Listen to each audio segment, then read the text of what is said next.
Hello everyone. तो आज हम पढ़ने वाले हैं कैटलिस्ट का इफेक्ट रेट ऑफ रिएक्शन पे, राइट। तो चलिए हेडिंग दीजिए आप, इफेक्ट ऑफ कैटलिस्ट। तो हमने लास्ट क्लास में टेम्परेचर का इफेक्ट देखा था कि रेट ऑफ रिएक्शन पे टेम्परेचर का इफेक्ट कैसा होता है। तो मैंने आपको एक एक्सप्रेशन भी बताया था अर्हेनियस इक्वेशन का, K equals to A E raise to the power minus E A upon R T. Means अगर आप टेम्परेचर इंक्रीज करोगे तो यहाँ से हमने देखा था कि K इंक्रीज होता है, राइट। अब आज का टॉपिक है हमारा कि अगर हम रिएक्शन में अगर मैं कैटलिस्ट ऐड करूँगा तो रेट कांस्टेंट कैसे चेंज होगा या फिर रेट ऑफ रिएक्शन कैसे चेंज होगा। क्लियर है। तो सबसे पहले हम कैटलिस्ट के बारे में समझते हैं। आप सबको पता है कैटलिस्ट क्या होता है। तो कैटलिस्ट मीन्स जो रिएक्शन के रेट को इंक्रीज करता है without involving in the reaction. Means catalyst का अमाउंट चेंज नहीं होता है, सिर्फ ये रेट ऑफ रिएक्शन को इंक्रीज करता है। तो आप चाहें तो बस एक लाइन लिख सकते हैं। हेडिंग दीजिए पहले, इफेक्ट ऑफ कैटलिस्ट, और इसमें एक लाइन लिखिए आप कि a catalyst increases the rate of reaction. A catalyst increases the rate of reaction without involving in the reaction. A catalyst increases the rate of reaction without involving in the reaction. Clear है। तो ये rate of reaction को कैसे increase करता है, अब ये समझने का ट्राई करते हैं। जैसे मान लीजिए कि अगर मैं ये एनर्जी लेवल डायग्राम ड्रॉ कर रहा हूँ, यहाँ पे प्रोग्रेस ऑफ रिएक्शन है और यहाँ पे एनर्जी है, ठीक। तो आप देखते हैं कि मान लीजिए अगर रिएक्टेंट का एनर्जी इतना है, ये रिएक्टेंट है और लेट्स से यहाँ पे प्रोडक्ट है पी है। तो रिएक्शन का एनर्जी ग्राफ कैसा होता है, ये पहले एनर्जी इंक्रीज होगा फिर डिक्रीज होगा। क्लियर है। ये जो आपको टर्म दिख रहा है यहाँ से, ये एनर्जी डिफरेंस, इसको बोलते हैं एक्टिवेशन एनर्जी। क्लियर है। तो होगा क्या कि रिएक्शन कैसे प्रोसीड कर रहा है। तो पहले रिएक्शन में रिएक्टेंट आर है, इसका बॉन्ड ब्रेक होगा, एनर्जी रिक्वायर्ड होगा, तो इसीलिए पहले एनर्जी इंक्रीज होगा, फिर एक ऐसा स्टेज आएगा जहाँ पे एनर्जी मैक्सिमम होगा, इस स्टेज को बोलते हैं ट्रांजिशन स्टेट, फिर यहाँ से एनर्जी डिक्रीज होगा। क्लियर है। मीन्स ये रिएक्शन का पाथ है, राइट। लेकिन अगर आपने इस रिएक्शन में कैटलिस्ट ऐड कर दिया तो कैटलिस्ट बेसिकली करता है, सिर्फ एक काम करेगा कैटलिस्ट, ये रिएक्शन के पाथ को चेंज कर देगा। रिएक्शन का पाथ चेंज करने का मतलब है अब रिएक्शन ऐसे नहीं होगा, ये जस्ट रिएक्शन के पाथ को अल्टर कर देगा। मान लो रिएक्शन का पाथ कुछ ऐसा हो गया मीन्स रिएक्टेंट है, प्रोडक्ट है, अब इसका क्या हुआ, रिएक्शन का पाथ चेंज हो गया, तो अब एक्टिवेशन एनर्जी आप देख रहे हैं। लेट्स से ये ई ए डैश से रिप्रेजेंट कर रहा हूँ। तो आपने क्या देखा कि अगर कैटलिस्ट ऐड करने से कैटलिस्ट क्या करता है, रिएक्शन का पाथ चेंज करेगा। रिएक्शन का पाथ ऐसे चेंज करेगा सो दैट ये पहले जो एक्टिवेशन एनर्जी ई था अब ई डैश बन गया। मीन्स ये एक्टिवेशन एनर्जी डिक्रीज करता है। तो कैटलिस्ट अगर रिएक्शन का पाथ चेंज करके एक्टिवेशन एनर्जी डिक्रीज करेगा तो रेट ऑफ रिएक्शन क्या हो जाएगा, इंक्रीज हो जाएगा। मैंने आपको पहले ही बताया है कि अगर किसी भी रिएक्शन का एक्टिवेशन एनर्जी ज़्यादा है मीन्स वो रिएक्शन स्लो होगा, किसी रिएक्शन का एक्टिवेशन एनर्जी कम है मीन्स ये रिएक्शन फास्ट होगा। क्लियर है। तो यहाँ से अगर कैटलिस्ट एक्टिवेशन एनर्जी डिक्रीज करेगा तो रेट ऑफ रिएक्शन क्या होगा, इंक्रीज होगा। क्लियर है क्या। तो चलिए आप ये डायग्राम जस्ट ड्रॉ कर लें और ये पॉइंट नोट करें। जल्दी से ये आप ड्रॉ करें।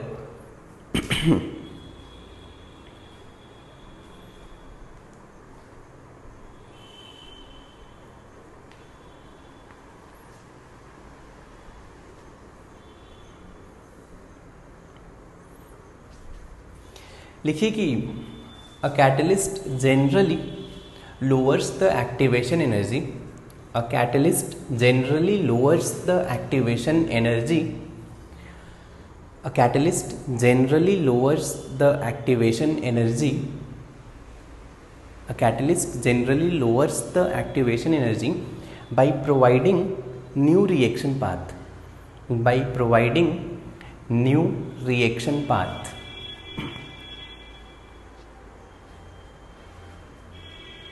हो गया।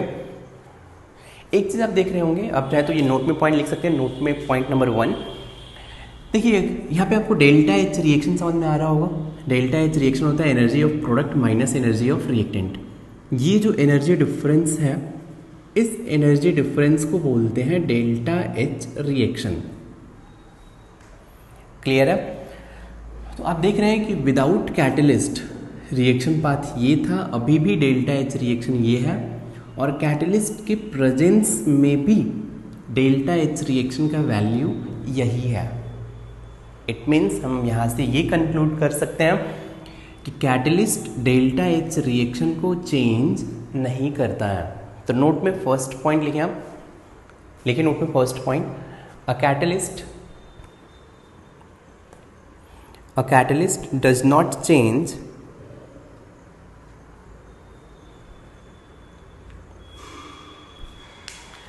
catalyst does not change enthalpy of reaction.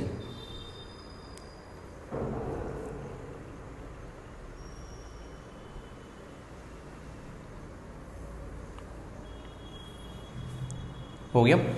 एक चीज़ आप और नोट कर सकते हैं कि यहाँ पे क्या होता है, कोई भी रिएक्शन है, ठीक, तो कैटलिस्ट का काम क्या है कि अगर मान लो ये रिएक्शन स्टार्ट हो गया है, अगर रिएक्शन हो रहा है तो इसके स्पीड को इंक्रीज करेगा। ध्यान से सुनना, कैटलिस्ट क्या करेगा, अगर कोई रिएक्शन हो रहा है तो बस इसके स्पीड को इंक्रीज करेगा।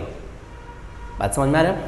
मीन्स अगर कोई रिएक्शन स्टार्ट ही नहीं हो रहा है, मीन्स अगर रिएक्शन नहीं हो रहा है और अगर आप कैटलिस्ट ऐड करोगे तो भी रिएक्शन स्टार्ट नहीं होगा।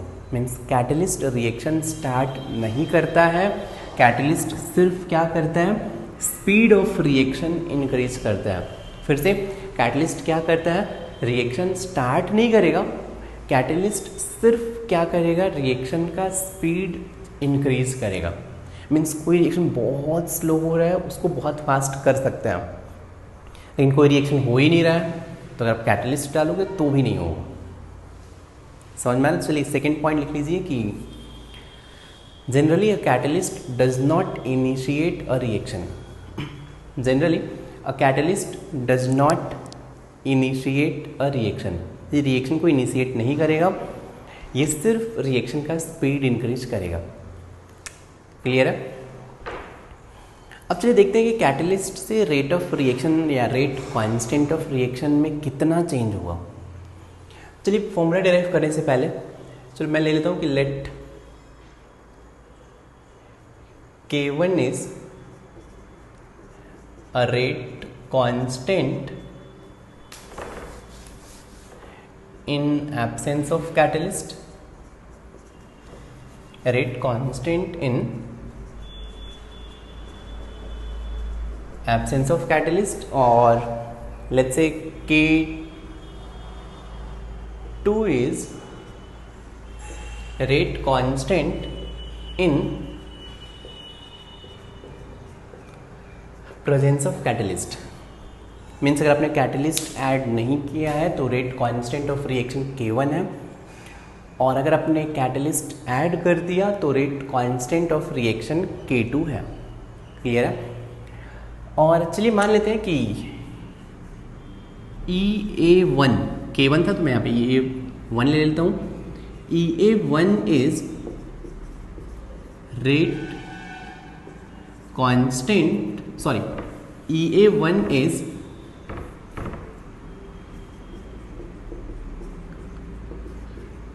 activation energy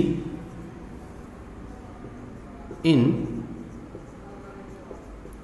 absence of catalyst, और यहाँ से EA2 is activation energy in presence of catalyst. तो फिर से मान लीजिए कि यहाँ से मैं अगर ग्राफ में देखूँ तो एब्सेंस ऑफ कैटलिस्ट के केस में ग्राफ ऐसा है, तो मान लेते हैं इसको EA1 मान लेते हैं, और ये प्रेजेंस ऑफ कैटलिस्ट के लिए ग्राफ है, तो इसको एक्टिवेशन एनर्जी EA2 मान लेते हैं। क्लियर है? तो आप बता सकते हैं कि K1 का एक्सप्रेशन क्या होगा, तो K1 equals to A e raise to the power minus EA1 upon RT। Clear है? अब सेम टेम्परेचर पे, अगर मैंने सेम टेम्परेचर पे रिएक्शन किया कैटलिस्ट के प्रेजेंस में, तो क्या होगा, रेट कांस्टेंट तो K2 हो गया, तो K2 will be A e raise to the power minus EA2 upon RT। Clear है? चलिए मान लेते हैं इसको एक्सप्रेशन 1 और इसको एक्सप्रेशन 2, तो 2/1 यहाँ से क्या मिलेगा, तो K2 बाई K1, ए से कैंसिल हो गया, e raise to the power minus EA2 by RT divided by e raise to the power minus EA1 upon RT। Clear है? तो यहाँ से मैं लिख सकता हूँ कि K2 by K1 equals to e raise to the power, ये अगर ऊपर जाएगा EA1 minus EA2 upon RT। Clear है? तो अगर मैं दोनों साइड ln ले लेता हूँ, तो अगर मैं ln ले लूँ तो यहाँ से मुझे क्या मिलेगा, ln K2 by K1, ln K2 by K1 equals to ln e raise to the power EA1 minus EA2 by RT। ln e raise to the power x का वैल्यू होता है x, तो यहाँ से मुझे मिल जाएगा this is equal to EA1 minus EA2 upon RT। तो ये एक्सप्रेशन हो गया। क्लियर है? अगर आप लॉग में लिखना चाहें तो फिर log K2 by K1 is EA1 minus EA2 upon 2.303 RT।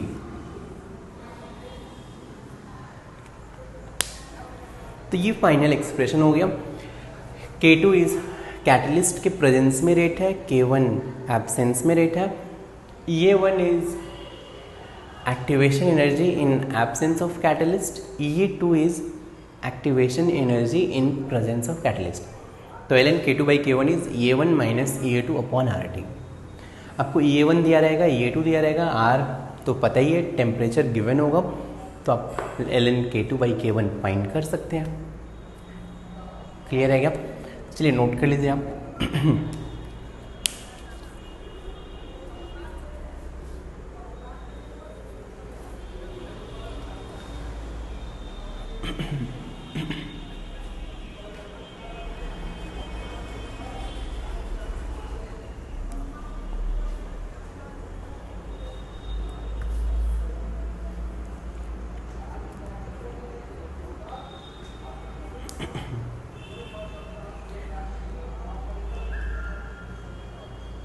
चलिए आई होप आपने नोट कर लिया होगा।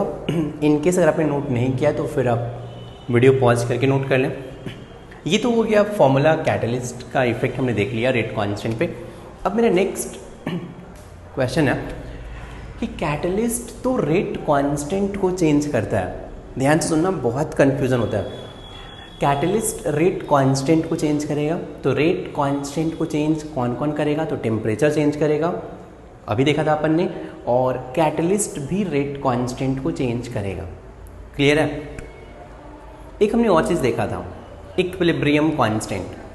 रेट कांस्टेंट और इक्विलिब्रियम कांस्टेंट में बहुत सारे लोगों को कन्फ्यूज़न होता है, क्योंकि दोनों को ही हम K से रिप्रेजेंट करते हैं, तो पता नहीं चलता है ये रेट कांस्टेंट है या इक्विलिब्रियम कांस्टेंट है। ठीक, ध्यान से सुने।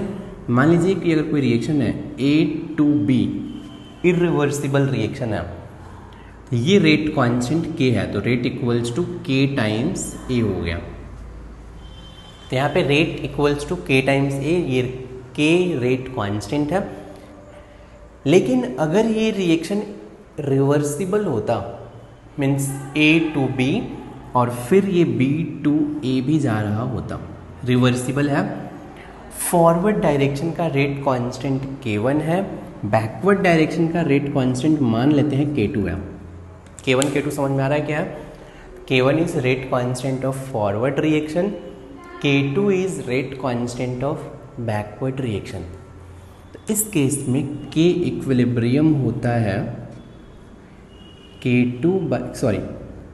Rate constant of forward reaction divided by rate constant of backward reaction.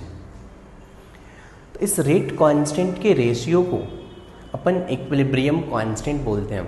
Derivation बहुत ही सिंपल है, आप भी कर सकते हो। कैसे? आपको पता है कि K equilibrium equal to concentration of product by reactant होता है, ये तो आपको पता है। और आप ये भी बोल सकते हो कि रेट ऑफ फॉरवर्ड रिएक्शन, आपको पता है रेट ऑफ फॉरवर्ड रिएक्शन, जो मैं यहीं पे डेराइव कर देता हूँ। चलिए, rate of forward reaction equals to क्या होगा? तो k1 इंटू ए, फॉरवर्ड डायरेक्शन में ऐसे रिएक्शन हो रहा है, k1 into A. Rate of backward reaction क्या होगा? तो rate of backward reaction will be, तू बताना चाहेगा क्या होगा? Rate of backward reaction will be k2 times b होगा। तो this will be equal to k2 times b। और आपको पता है कि इक्विलिब्रियम पे दोनों rate of forward reaction equals to rate of backward reaction होता है। तो अगर मैं RF equals to RB put करूँगा तो यहाँ से मुझे मिल जाएगा k1A इक्वल्स टू k2B। तो यहाँ से B बाई A क्या हो जाएगा? k1 बाई k2, और इसी को अपन k इक्विलिब्रियम बोलते हैं। तो ये डेरिवेशन हमने वहाँ पे देखा था केमिकल इक्विलिब्रियम में, याद है आपको? तो k equilibrium is concentration of product by concentration of reactant equals to rate constant of forward reaction divided by rate constant of backward reaction. तो आई होप आपको रेट कांस्टेंट और इक्विलिब्रियम कांस्टेंट में difference समझ में आया होगा। इतना समझ में आया? आगे की बात करते हैं। ये जो रेट कांस्टेंट है, टेम्परेचर पे डिपेंड करता है। तो k equals to A E raise to the power minus A by R T. और ये रेट कांस्टेंट कैटलिस्ट पे भी डिपेंड करता है। कैटलिस्ट ऐड करोगे तो रेट कांस्टेंट चेंज हो जाएगा। ये समझ में आया? इक्विलिब्रियम कांस्टेंट भी टेम्परेचर पे डिपेंड करता है। मैंने लास्ट क्लास में ही प्रूफ किया था और मैंने थर्मोडाइनमिक्स में भी प्रूफ किया था। एक्सप्रेशन क्या होता है? तो ln k equilibrium 2 upon k equilibrium 1 equal to delta H reaction upon r into 1/T1 minus 1/T2। Clear है? और मैंने बोल्ड एंड कैपिटल में ये भी बोला था कि equilibrium constant depends only on temperature. याद है आपको? तो अब अपने को देखना है कि क्या इक्विलिब्रियम कांस्टेंट कैटलिस्ट पे डिपेंड करेगा। मीन्स अगर मैं कैटलिस्ट ऐड करूँगा तो रेट कांस्टेंट तो चेंज हो रहा है, लेकिन क्या इक्विलिब्रियम कांस्टेंट भी चेंज होगा क्या? बात समझ में आ रहा है? डाउट समझ में आ रहा है आपको? मेरा डाउट ये है कि अगर मैं एक कैटलिस्ट ऐड करूँगा तो क्या इक्विलिब्रियम कांस्टेंट चेंज होगा? आंसर इज नो, क्योंकि मैंने बोल्ड एंड कैपिटल में बताया था कि equilibrium constant depends only on temperature. क्यों नहीं कैटलिस्ट पे डिपेंड करेगा? अब ये देखते हैं। अब मैं ये प्रूफ कर रहा हूँ कि अगर आप कैटलिस्ट ऐड करेंगे तो फिर इक्विलिब्रियम कांस्टेंट चेंज नहीं होगा। क्यों नहीं होगा? देखिए, इसका रीज़न बहुत ही सिंपल सा है।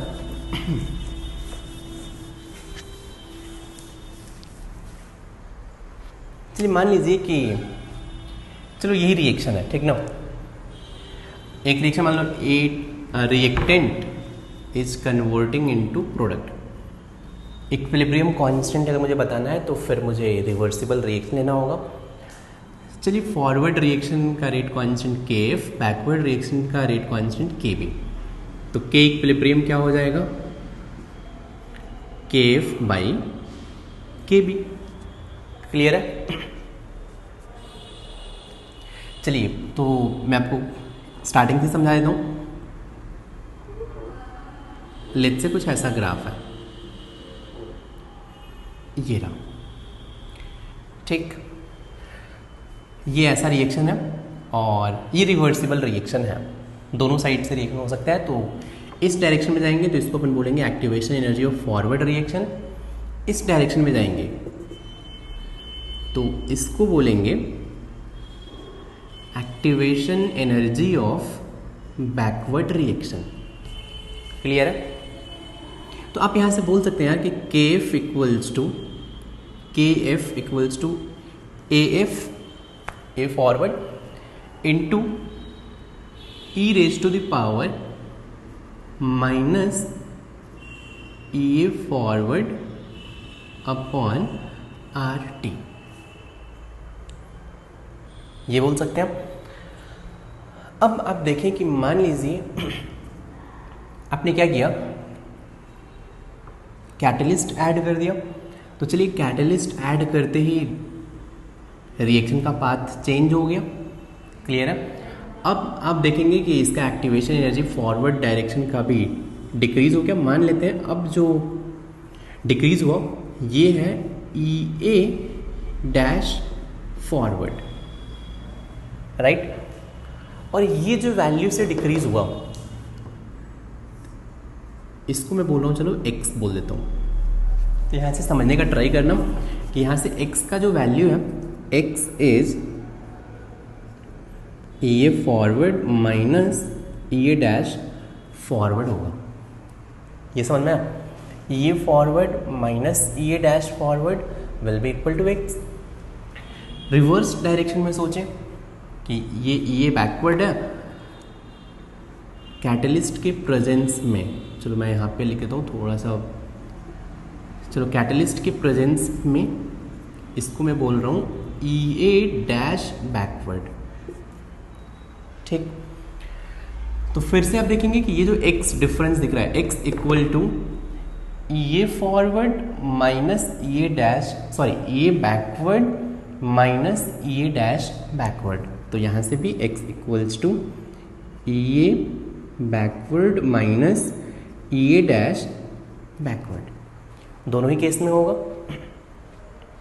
क्लियर है? अब मान लेते हैं कि कैटलिस्ट के प्रेजेंस में फॉरवर्ड डायरेक्शन का रेट हो गया K डैश फॉरवर्ड। क्लियर है? तो आपको पता है कि K dash forward upon K forward का फॉर्मूला मैंने अभी यहीं पे लिखा था। This should be equals to E raise to the power EA forward minus EA dash forward upon RT। ये आपको फॉर्मूला समझ में आया? कहाँ से लिखा मैंने? अभी मैंने एक यहाँ पे एक्सप्रेशन लिखा था कि K2 by K1 equals to E raise to the power EA1 minus EA2 upon RT। ये लिखा था क्या? K2 is rate constant in presence of catalyst, K1 is rate constant in absence of catalyst equals to E raised to the power EA1 minus EA2 upon RT. EA1 is activation energy in absence of catalyst, EA2 is activation energy in presence of catalyst. ये formula हमने भी derive किया था, यहीं से मैंने ln लिया था तो ये मिला था। क्लियर है? तो यार फॉरवर्ड डायरेक्शन के लिए अब K dash forward upon KF, K dash forward is rate constant of forward reaction in presence of catalyst है। तो K dash forward upon K forward is E raise to the power EAF minus E dash F upon RT।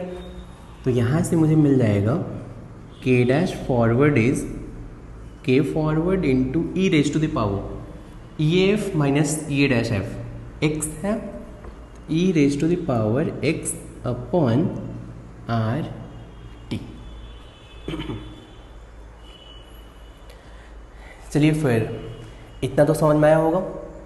Similarly मैं लिख सकता हूँ KB equals to A backward A backward into E raise to the power minus E A backward upon R T.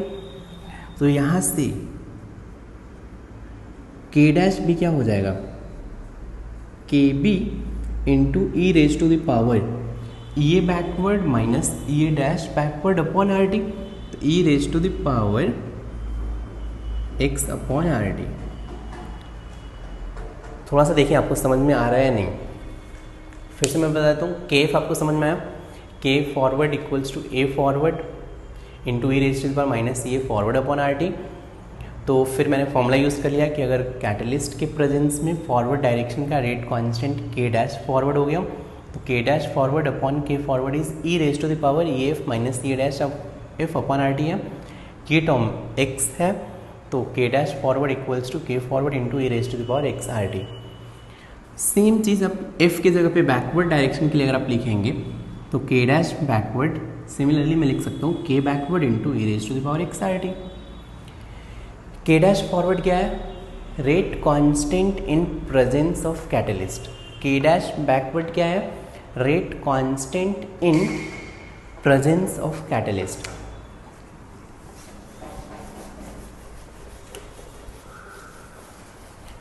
तो मैं यहाँ से बस आपको लिख देता हूँ, याद रहेगा। के डैश फॉरवर्ड एंड के dash backward is rate constant in presence of catalyst. अब बोलिए, तो के डैश इक्विलिब्रियम क्या हो जाएगा, कैटलिस्ट के प्रेजेंस में K equilibrium will be K dash forward upon K dash backward. Clear है?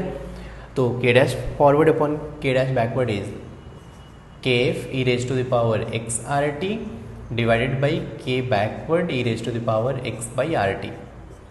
Cancel means k forward by k backward equals to k equilibrium, means k dash equilibrium is k equilibrium. It means अगर आप catalyst add करोगे तो भी k equilibrium same रहेगा। समझ में आया क्या? ऐसा क्यों हो रहा है? चलो इसका लॉजिकल अब ये तो मैंने आपको ऐसे प्रूफ किया मैथमेटिकल, लेकिन आप ऐसे लॉजिकल प्रूफ भी दे सकते हो कि देखो यार k इक्विलिब्रियम होता है के forward by K backward, right. Catalyst के प्रेजेंस में के फॉरवर्ड इंक्रीज होगा, के बैकवर्ड भी सेम फैक्टर से इंक्रीज होता है, E raise to the power X by R T, same factor से दोनों इंक्रीज होंगे, तो इनका रेशियो क्या होगा, कांस्टेंट होगा। इसीलिए के इक्विलिब्रियम कांस्टेंट होता है। समझ में आया? तो चलिए अब ये भी लिख लीजिए और एक लाइन नोट कर लें कि K equilibrium remains constant in presence of catalyst। ये भी आप चाहे तो डेरिवेशन नोट कर लें, जल्दी नोट करें, फिर इस पर एक छोटा सा न्यूमेरिकल देखते हैं।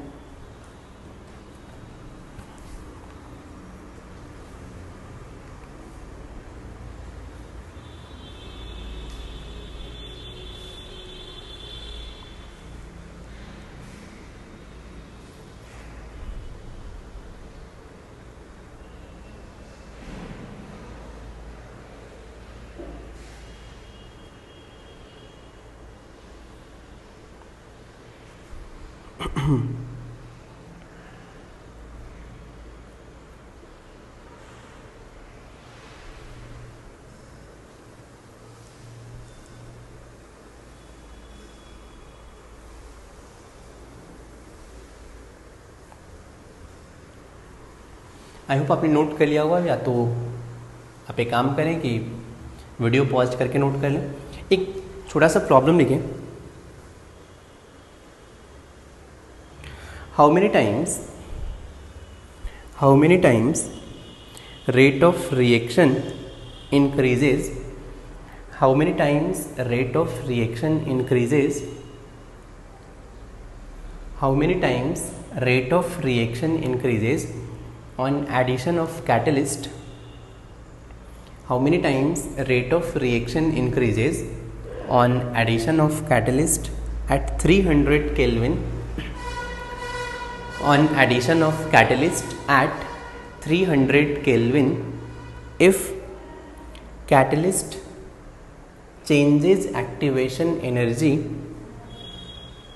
if catalyst decreases activation energy by 15 kilocalorie per mole, if catalyst decreases activation energy by 15 kilocalorie per mole.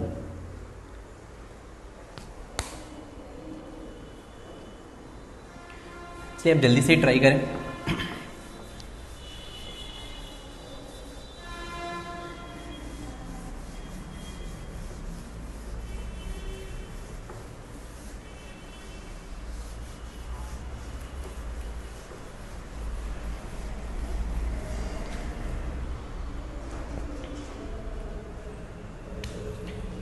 तो चलिए आपको ये पता है कि एक formula k dash by K equals to E raise to the power EA1 minus EA2 upon RT। ये हो जाएगा E raise to power EA1 minus EA2 means कितने से चेंज हो रहा है, तो 15 kilo calorie means 15,000 calorie upon capital R का वैल्यू कैलोरी में कितना होता है 2 कैलोरी, तो 2 इंटू टेम्परेचर 300 तो equals to E raise to the power कितना हो जाएगा,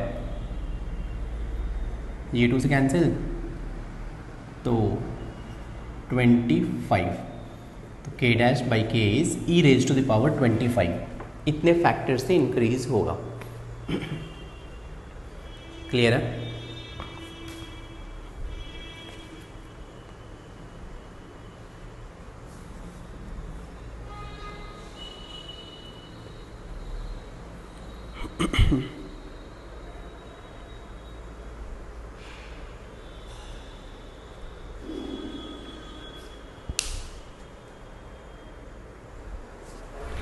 चलिए फिर अब नेक्स्ट टॉपिक पे आते हैं।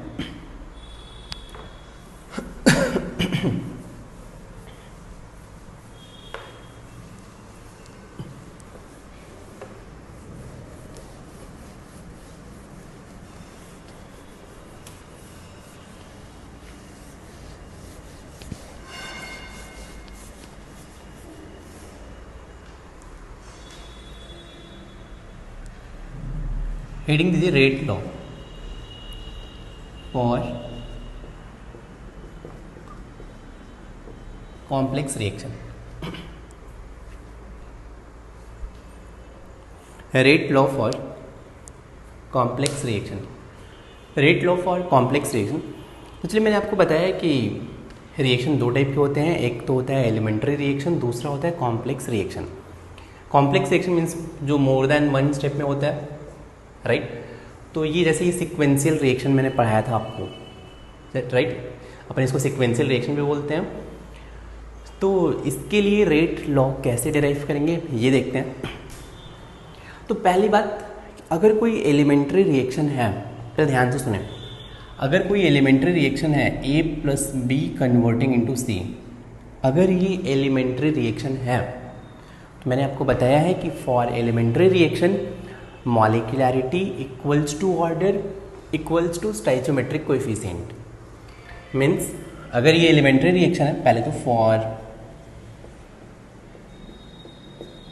एलिमेंट्री रिएक्शन, और ये रिएक्शन एलिमेंट्री है या कॉम्प्लेक्स है कैसे पता चलेगा, तो आप देख के नहीं बता सकते हो, रिएक्शन में लिखा होगा, ये लाइन लिखा होगा कि ये एलिमेंट्री है या कॉम्प्लेक्स है। तो अगर ये लिखा है कि ये एलिमेंट्री रिएक्शन है तभी आप बोल सकते हो कि एलिमेंट्री है। अगर लिखा है कि ये कॉम्प्लेक्स रिएक्शन है तभी आप बोल सकते हो ये कॉम्प्लेक्स रिएक्शन है, जस्ट देख के आप नहीं बता सकते हो। क्लियर है? तो मान लीजिए ये लिखा है कि ये एलिमेंट्री रिएक्शन है